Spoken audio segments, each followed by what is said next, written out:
L'exécution d'Anne Boleyn n'aurait-elle été que le début d'un destin plus grand? Nous connaissons son histoire. La reine ambitieuse fut exécutée par un roi impitoyable parce qu'elle n'avait pas donné naissance à un héritier mâle. Sa successeur, Elizabeth Temple, devint une monarque célèbre. Mais son absence d'enfant marqua la fin de la dynastie Tudor comme l'histoire voudrait nous le faire croire. Pourtant, ce récit serait-il inventé? Et si Anne Boleyn, quelques jours avant son exécution à la Tour de Londres, préparait méticuleusement l'acte de vengeance le plus long et le plus audacieux jamais conçu par un être humain? Une vengeance qui s'étendrait sur près de 5 siècles pour ramener sa lignée, et non celle d'Henri, sur le trône d'Angleterre. Cela semble tiré par les cheveux. Prenons le cas du prince William, héritier de la couronne d'Angleterre. Toute l'attention est focalisée sur ses ancêtres Windsor. En substance, la lignée, qui façonne significativement l'avenir de la monarchie, ne remonte pas à la reine Élisabeth II, mais plutôt à Diana, la mère de son fils, et plus loin encore à la famille d'Anne Boleyn. La dynastie Tudor n'a pas disparu. Au contraire, elle s'est dissimulée, attendant le moment opportun, une candidate idéale. Cette candidate était Diana. Avant d'approfondir, j'ai besoin de savoir qui vous êtes. Veuillez indiquer votre nom et votre origine dans les commentaires. Il est fascinant d'observer l'ampleur de ce récit. Préparez-vous, ce n'est pas de l'histoire pure, c'est un châtiment. Pour saisir une vengeance qui transcende 5 siècles, il faut d'abord comprendre l'état d'esprit qui l'a orchestré. Oubliez le portrait de la reine en pleurs et effrayée, implorant sa vie. C'était sa performance face à ses ravisseurs, la véritable Anne Boleyn, la femme cachée derrière ses yeux, était un génie politique. Pendant des années, elle avait navigué dans les eaux troubles des cours européennes, soumettant roi et pape à sa volonté. Pourtant, une telle femme ne marchait pas silencieusement vers l'échafaud, laissant son héritage périr. Au contraire, elle avait semé une graine. L'exécution n'était que la dernière étape cruciale, ce n'était pas la fin de son plan. Henri VIII pensait l'éradiquer, purger son royaume de son influence lorsqu'il l'exécuta et déclara leur fille Élisabeth illégitime. Il croyait avoir triomphé. À son insu, il ne faisait que préparer le grand final d'Anne. Elle savait qu'elle ne pouvait se sauver elle-même, mais elle pouvait protéger sa famille. Dans un monde où le sang était le bien le plus précieux, son véritable héritage n'était pas Élisabeth. Élisabeth était un phare resplendissant, mais un phare limité. Anne était consciente des risques. Une monarque célibataire pourrait voir sa lignée s'éteindre avec elle. Le véritable châtiment, la stratégie à long terme, était plus discret et subtil. Il résidait en sa sœur, Mary Boleyn. Ici, l'histoire que vous imaginez se déroule d'une manière radicalement différente. Marie, généralement perçue comme la sœur la plus douce et la moins ambitieuse, et la maîtresse délaissée devient le personnage crucial des derniers calculs désespérés d'Anne. Marie donne naissance à des enfants descendants de la lignée Boleyn, puissants, ambitieux et désormais liés au trône. Tandis que le monde se concentrait sur le drame entre la reine Anne et la future reine Élisabeth, les descendants de Marie, les Cary, ont pu survivre paisiblement, réintégrant l'aristocratie sans être remarqués. Dans sa cellule de pierre froide, Anne, où flotte une odeur de renfermé, de paille et de désespoir, reçoit un message passé en douce par une fidèle dame d'honneur nommée Éléonore, aux yeux écarquillés et craintifs. Ce message vient de Marie, un serment, un vœu que la famille persiste. À cet instant, Anne réalise que sa mission est accomplie, que sa lignée est assurée, qu'elle fonctionne désormais comme un agent secret, un fleuve d'ADN indétectable coulant sous la surface de l'histoire anglaise. Il ne s'agissait pas d'une simple endurance, mais de manœuvres tactiques. La lignée Boleyn, par l'intermédiaire de la famille Carré et d'autres, s'engagea dans des mariages stratégiques. Ils ne convoitaient en deux pas le trône, ce qui aurait été fatal, mais recherchèrent plutôt l'influence. Ils s'insinuèrent dans les bonnes grâces des grandes familles anglaises, comme les Spencer et les Howard, s'intégrant même au cœur de l'aristocratie. Ils devinrent des faiseurs de rois, des conseillers, résonnant aux oreilles des monarques. Leur jeu était à long terme, subtil comme un poison. Non pas un venin à action rapide, mais un venin lent et patient, s'infiltrant progressivement dans la noblesse britannique. Une trace de sang Boleyn çà et là, transmise de génération en génération, attendant le moment opportun où la dynastie régnante descendante de leurs fautifs aurait besoin de ce qu'elle seule pouvait offrir. Ils résistèrent sous les Stuarts, les Géorgiens, les Victoriens. À travers les générations, le secret, l'instinct, l'ambition indélébile des Boleyn se perpétua, les rapprochant toujours plus du trône, longtemps refusé. Ce plan de vengeance était si patient, si complexe, que ses participants n'en comprenaient peut-être pas le rôle. Ils n'étaient que les éléments d'un grand complot, initié des siècles plus tôt par une reine condamnée. Puis, au XXe siècle, l'heure de vérité se produisit. La maison de Windsor, en quête de l'épouse idéale pour son futur roi, se trouva captivée par une jeune femme, Lady Diana Spencer. Elle était magnifique, aristocratique et paraissait parfaitement innocente. Mais dans sa lignée, le venin avait fini par s'infiltrer jusqu'au cœur. Le piège était sur le point d'être tendu. Pour saisir une vengeance qui s'étend sur 5 siècles, il faut d'abord se défaire de toute idée préconçue sur son commanditaire. Il faut effacer l'image de la reine hystérique et en pleurs, de la victime pitoyable implorant sa vie. Cette performance sur l'échafaud n'était qu'un masque pour ses ravisseurs, un récit que ses adversaires pouvaient inscrire dans l'histoire. La véritable Anne Boleyn, la femme cachée derrière ses yeux sombres et lugubres, était un génie politique. Forgée dans les fourneaux de la cour de France, où la soie scintillait et les couteaux s'aiguisaient, elle avait vu roi et pape se soumettre à sa volonté. Elle avait arraché un royaume à sa foi. Une telle femme ne se dirige pas négligemment vers l'échafaud et laisse son héritage s'évanouir. Non, elle parvient à semer une graine, même dans un sol calciné. Son exécution ne marquait pas la fin de son complot. C'était le dernier acte brutal mais nécessaire. Anne Boleyn, sous son arrogance démesurée, pensait qu'il l'anéantissait. Il supposait qu'en employant un épéiste français pour lui couper la tête et en déclarant leur fille, Élisabeth, bâtarde, il avait triomphé. Il croyait purifier son royaume d'elle, éliminant son influence enivrante. Il ignorait qu'il ne faisait que déclencher sa stratégie finale. Anne était une spécialiste du pouvoir. Incapable de se sauver, elle prenait conscience de sa fin imminente. La bataille était perdue pour elle. Pourtant, elle pouvait préserver sa lignée. Dans le royaume qu'elle habitait, le sang était le bien le plus précieux. Son héritage, son influence et sa mémoire, tout cela coulait dans un flot solitaire et cramoisi. Sa fille, Élisabeth, un chef-d'œuvre politique mais temporaire, un génie éblouissant, fugace. Anne, génie tactique, aurait perçu la fragilité de la position d'Élisabeth. Une monarque au milieu des hommes, entourée d'adversaires, contrainte au mariage tout en refusant sagement de partager le pouvoir. Son règne pouvait être une ère de prospérité, mais il risquait de s'achever avec elle. La dynastie Tudor périrait. Anne avait besoin d'une stratégie qui transcende une vie. La véritable vengeance, la stratégie à long terme, devait être plus subtile, plus sinistre. Elle résidait chez sa sœur Mary Boleyn. Ici, l'histoire sanctionnée, le récit sûr et épuré, opère une transition abrupte et inquiétante vers l'obscurité. Marie, souvent dépeinte comme la figure passive. La sœur douce et moins déterminée, l'amante royale délaissée. Une simple note de bas de page, pourtant, dans le dernier et désespéré jugement de la cellule de pierre glaciale d'Anne, Marie s'est imposée comme la figure la plus cruciale du conseil. Pourquoi ? Parce qu'elle a donné naissance à des enfants.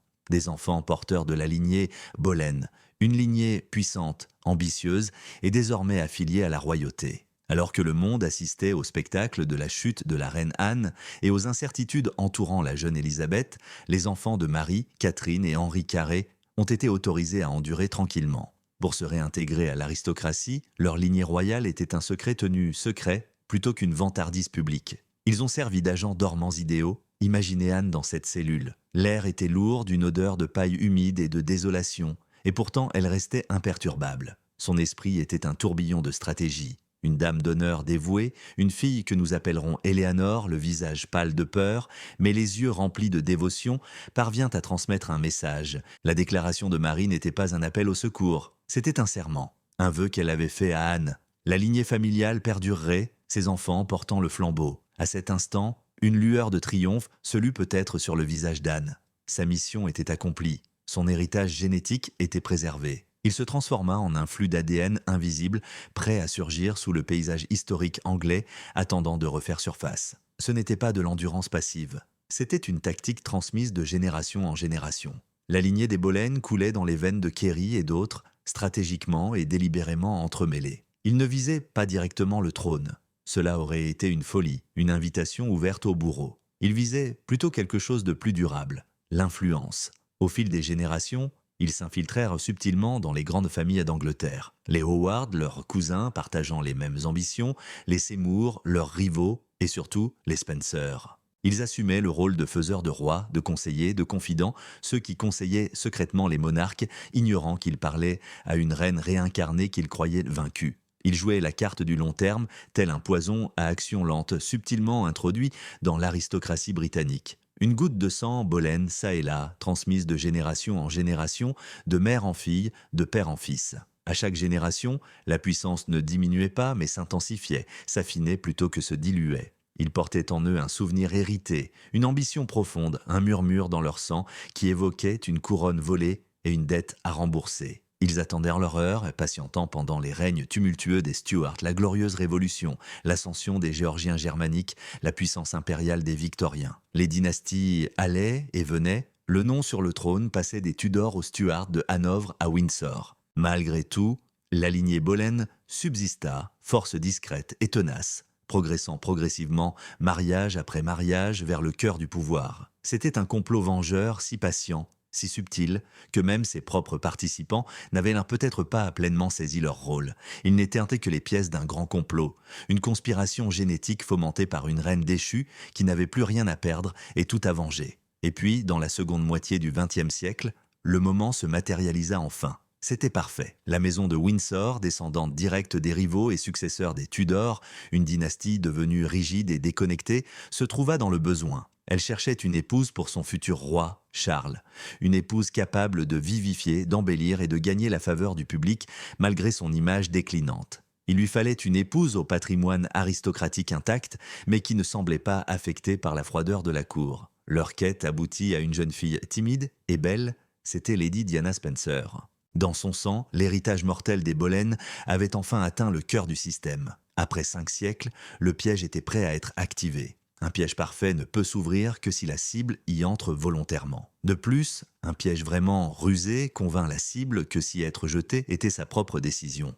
Une manœuvre astucieuse à son avantage. Pendant un demi-millénaire, la lignée Boleyn s'était insinuée au sein de la noblesse britannique, attendant son heure. Mais il lui fallait un catalyseur. Il lui fallait une clé intérieure pour ouvrir les portes du palais. Cette clé était Lady Diana Spencer. Le génie du spectre d'Anne Boleyn résidait dans le fait que les Windsor, la dynastie même qu'elle cherchait à renverser, seraient ceux qui lui offriraient cette clé, soigneusement emballée dans un engagement de conte de fées. Pourquoi Diana ? Parmi toutes les femmes aristocratiques d'Angleterre, pourquoi a-t-elle été choisie ? La version officielle affirme qu'elle a été choisie pour sa pureté, sa lignée sans tache et sa souplesse apparente.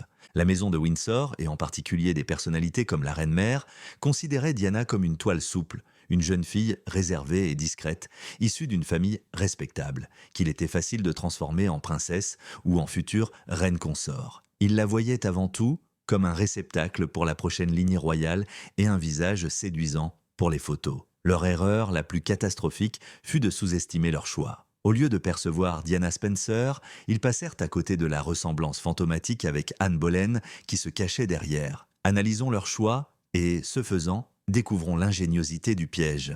Tout d'abord, son ascendance. Si sa lignée Spencer était sans faille, c'est la lignée Boleyn, cachée par sa grand-mère, Cynthia Spencer, qui faisait d'elle la candidate idéale pour cette mission inconsciente. Elle lui conférait une prédisposition génétique, une subtile pointe d'ambition et de rébellion dissimulée sous sa timidité. Les murmures des esprits de la lignée Boleyn se faisaient presque entendre dès la déclaration des fiançailles royales. Un courtisan d'autrefois, que nous appellerons Lord Sterling, gardien des récits non écrits des grandes familles, aurait pu lire cela dans le journal. Il scruterait son image, prendrait tranquillement une gorgée de son thé matinal et un sourire subtil, presque invisible, ornerait ses lèvres. Il comprendrait. Le cycle monumental se renouvelait. Deuxièmement, son caractère. Sa timidité reconnue n'était pas un défaut. Elle constituait un déguisement efficace. Elle lui permettait de contourner les gardes royaux, tant physiques que symboliques. Elle ne représentait pas une menace. Elle n'était pas une femme fougueuse et ouvertement ambitieuse comme son ancêtre Anne à son apogée. Un tel comportement aurait déclenché des alarmes. Au contraire, elle était réservée, compatissante, presque vulnérable. Cela les détendait. Cela leur donnait un sentiment de domination et de sécurité. Son empathie, à leur insu, devint son arme la plus puissante, lui permettant de tisser avec le public un lien sans précédent que les Windsor peinaient à établir. Sa faiblesse apparente n'était pas un défaut. C'était plutôt le moyen de captiver le public, un domaine que les Windsor abandonnaient peu à peu. Imaginez l'instant où le prince Charles lui fit sa demande en mariage. Il lui offrit une bague, un magnifique saphir serti de diamants. Elle symbolisait son entrée au sein de la maison. Pourtant, dans notre récit, elle signifiait autre chose. C'était le claquement du piège. C'était l'activation de l'agent dormant. Diana, inconsciemment, accepta, rêvant d'une histoire romantique. Elle ignorait qu'elle acceptait une mission confiée à sa lignée depuis 5 siècles. Elle était le canal, et sa propre souffrance, son propre chagrin, alimenterait le châtiment d'Anne Boleyn. Le plan commença à se concrétiser dès son entrée dans la sphère royale. Ce devait être une addition discrète et magnifique. Au lieu de cela, elle éclipsa immédiatement tout le monde. La captivation immédiate et totale des masses par elle était indéniable. Au lieu de réclamer à corps et à cri leur futur monarque Charles, elle chantait pour Diana. Elle n'était pas seulement le reflet de la grandeur de la monarchie. Elle était un phare rayonnant, éblouissant de brillance. Ceci marquait le début du châtiment, une usurpation rusée de l'importance. À l'instar d'Anne Boleyn, captivant un roi et capturant l'attention de la nation, Diana enchanta le monde entier, reléguant progressivement l'homme à ses côtés, l'héritier du trône, à un rôle secondaire dans son propre récit. Le palais, autrefois empreint de confiance, résonnait désormais d'un mécontentement silencieux et d'une perplexité. Ils avaient respecté toutes les règles et choisi la candidate idéale. Pourquoi le plan ne fonctionnait-il pas ? Servitrice de longue date, Béatrice, une figure guindée, murmurait des plaintes au maître d'hôtel à voix basse, tout en ajustant un portrait de George VI. « Elle ne comprend pas les règles », murmurait-elle, corrigeant subtilement le portrait. Elle sourit trop. Diana transgressa, non pas en transgressant les normes, mais en suivant un modèle distinct, ancien et plus intuitif, inscrit dans sa lignée, Boleyn. Gagner l'affection du peuple, la guidait-elle, et c'est là que résidait le véritable pouvoir. Elle en incarnait parfaitement l'incarnation, sa vie étant parallèle à celle d'Anne, mais avec une tournure contemporaine et plus percutante. Anne fut remplacée par une autre épouse. Diana fut émotionnellement délaissée au profit d'une maîtresse ancestrale. L'agonie d'une telle trahison, la disgrâce publique, les nuits solitaires entre les murs du palais, ne la brisèrent pas mais la façonnèrent, réveillant l'esprit endormi au plus profond d'elle-même. La jeune fille timide s'éloigna, laissant place à une présence bien plus redoutable. L'agneau perdait sa laine, découvrant le loup, ou peut-être le faucon, l'emblème de la famille Boleyn, qui sommeillait depuis toujours. La vengeance ne faisait que commencer. 450 ans après que la vengeance d'Anne Boleyn eut silencieusement infiltré l'aristocratie britannique, son influence s'est infiltrée dans la salle du trône avec le mariage de Diana. Il était temps de démolir les murs du palais. Les souffrances endurées par Diana aux mains du système royal n'étaient pas un accident malheureux. Elles ont été l'étincelle tant attendue par Anne.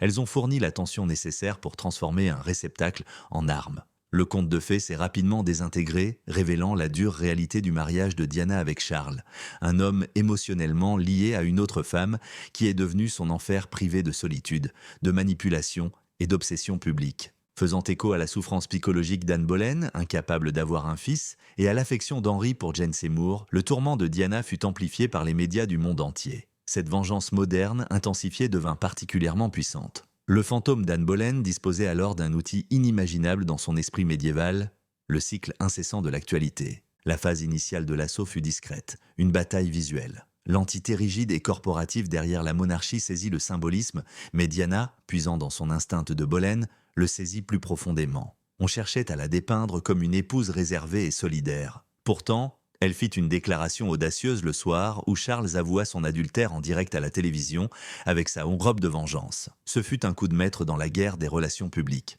Sans un mot, l'image en disait long, véhiculant défi, puissance et résilience. C'était la preuve qu'elle ne succomberait ni ne se laisserait rejeter. Anne Boleyn défiait la soumission silencieuse face à son destin, non pas dans l'enceinte de la tour, mais sous le regard aveuglant des gros titres internationaux. On imagine une réunion convoquée à la hâte dans une salle plongée dans la pénombre, chargée de fumée de cigares et débordante d'anxiété. Un vénérable conseiller, Sir Giles, dont le visage reflétait un parchemin usé, frappa du poing sur la table en acajou. « Elle réécrit l'histoire !» tonna-t-il. « Nous sommes en territoire inconnu. Nous avons toujours dicté le récit. » C'étaient des généraux menant une guerre d'hier, terriblement mal préparés au champ de bataille moderne que Diana avait façonné, un champ de bataille façonné par le sentiment populaire sur lequel il n'avait aucune influence.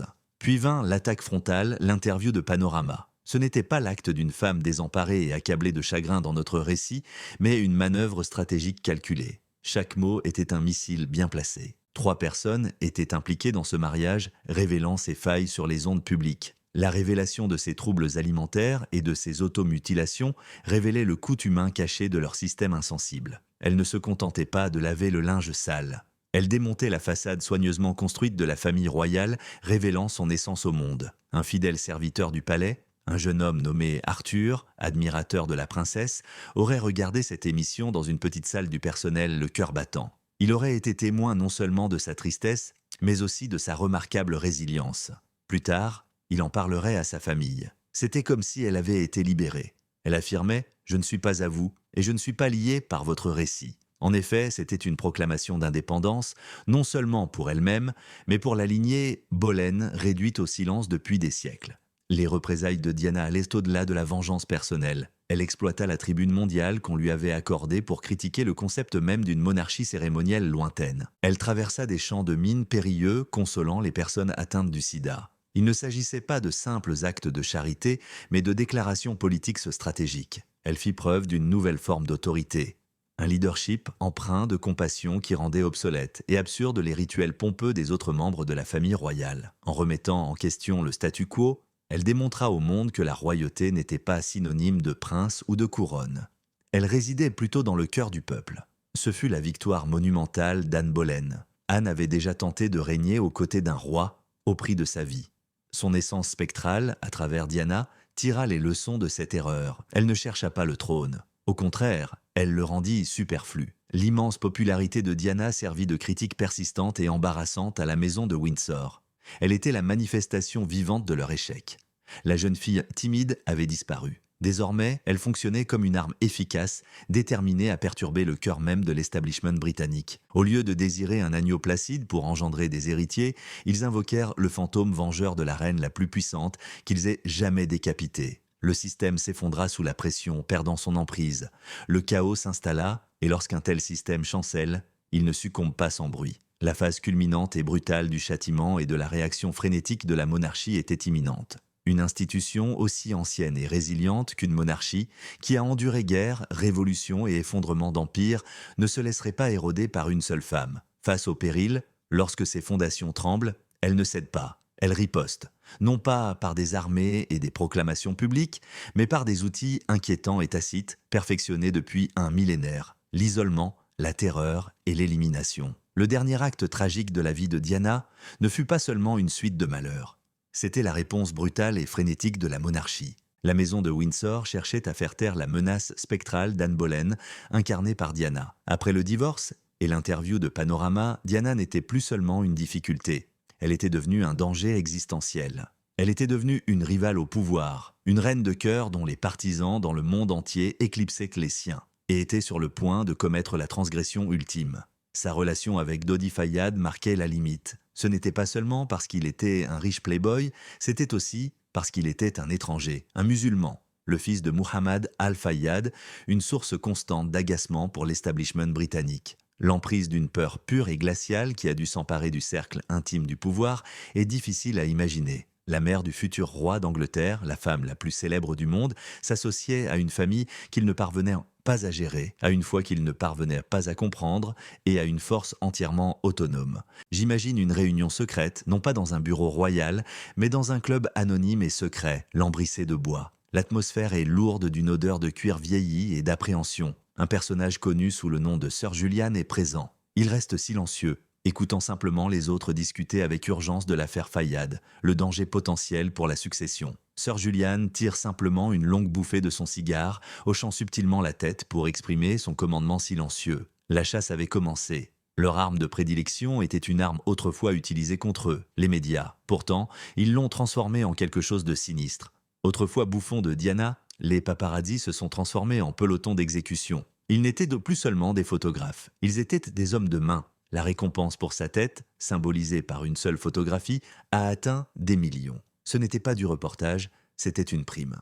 Ils avaient pour mission de briser sa détermination, de la réduire au silence et à la soumission, à l'image des gardes de la tour, leurs caméras faisant office de menottes, leurs moteurs de moto de chaînes cliquetantes et leurs tactiques de guerre psychologique. La surveillance constante, 24 heures sur 24 et 7 jours sur 7, sans un seul instant de répit, s'apparente à un siège. Chaque repas, chaque conversation, chaque séjour était scruté. C'était plus qu'une simple photo de journal, c'était une véritable mission. Un ancien garde du corps, Mac, un ancien soldat chevronné des forces spéciales, comparerait plus tard cela à une opération militaire de faible intensité. Ils opéraient en groupe, se souvenait-il d'une voix sombre. Ils avaient des guetteurs, des chauffeurs, des bloqueurs.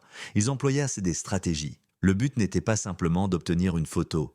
Il s'agissait d'éroder sa résilience, de la briser, de la poursuivre, et elle s'est enfuie. Elle a fui d'hôtel en yacht, puis en villa privée, mais la poursuite ne s'est jamais arrêtée. Leurs flashs illuminaient la nuit comme des coups de feu. Des globes observaient, savourant cette poursuite publique glaçante comme un amusement. Ce que nous percevions était une proie traquée, sans pourtant comprendre que nous assistions au point culminant d'une exécution. C'était une tour de Londres contemporaine, une prison sans frontières, où le supplice était mental et où le monde entier avait accès au spectacle. La nuit fatidique du 30 août 1997, à l'hôtel Ritz à Paris, marqua la dernière tentative désespérée de liberté.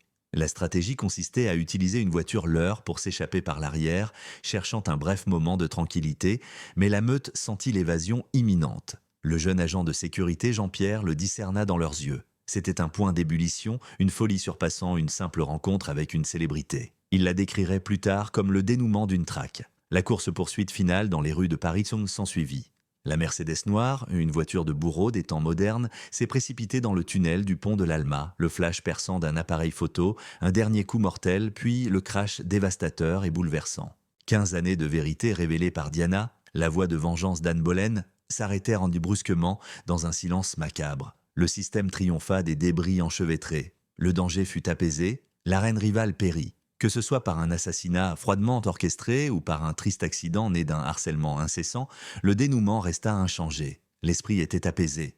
Il pouvait désormais réécrire son histoire, purifier son héritage et la transformer en une martyre bienveillante et tragique. Il pouvait pleurer la princesse tout en saluant la fin de l'énigme. Le châtiment semblait terminé. La maison de Windsor l'emporta, mais ils oublièrent un élément crucial du complot d'Anne Boleyn.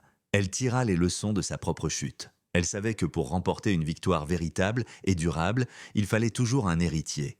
Il croyait avoir triomphé. Dans le silence de mort qui suivit le crash, la vieille garde de la monarchie expira probablement à l'unisson. La voix s'était évanouie, le mythe avait été apaisé.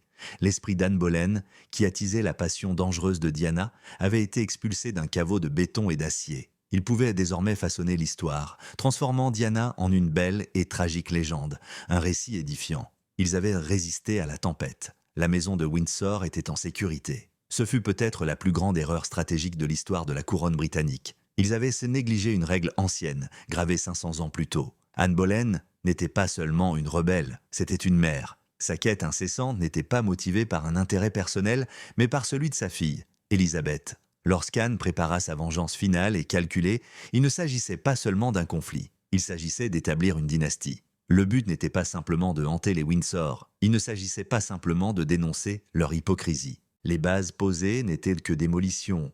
La véritable vengeance, l'aboutissement ultime, audacieux et magistral, consistait à s'emparer du trône lui-même, non par la force mais par le sang, garantissant ainsi que le futur roi d'Angleterre incarnerait non pas l'esprit de Windsor mais Boleyn.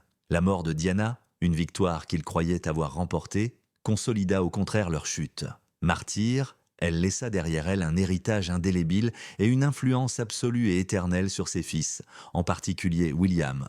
Il ne pouvait plus faire taire sa voix rivale. C'est plutôt un saint souvenir qui le guiderait tout au long de sa vie. Cette vérité est au cœur de la monarchie moderne. Le prince William incarne l'essence même de sa mère. Il est le châtiment de Diana. Contemplez-le, il est le premier monarque potentiel depuis un millénaire dont la lignée remonte directement à une reine d'Angleterre décapitée et déshonorée. Le sang d'Anne Boleyn, qu'il cherchait à éliminer, ne sera pas seulement proche du trône, il y trônera. Chaque fois qu'il se regarde dans un miroir, il est témoin du regard de sa mère. L'esprit d'Anne Boleyn se reflète en lui. Sa vengeance transparaît dans chacun de ses actes. Elle se manifeste dans sa décision d'épouser une roturière par amour, une claire réprobation des mariages dynastiques, arrangés et sans amour qui ont conduit à la mort de sa mère. Elle se manifeste dans son dévouement farouche à préserver l'intimité de sa famille, une réponse directe à son exécution publique. Elle se manifeste dans son attachement à la santé mentale, à l'empathie et à un gouvernement humain qui incarne les idéaux défendus par Diana et redoutés par la vieille Bouleygarde.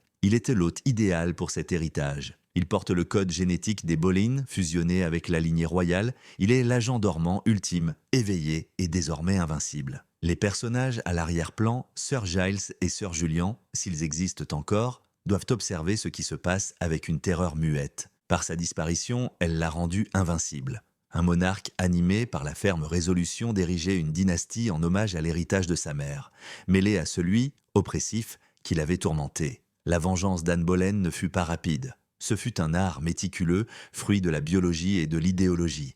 Elle succomba à la décapitation, mais sa lignée monta sur le trône. Il fallut un demi-millénaire, de nombreuses générations et une princesse triste, captivante et rebelle pour y parvenir. Diana n'était pas la vengeance elle-même. Elle était le sacrifice, la reine qu'il fallait éliminer pour que son fils puisse devenir roi. Les souverains ont refait surface, non pas par leur titre, mais par leur sang, par leur esprit.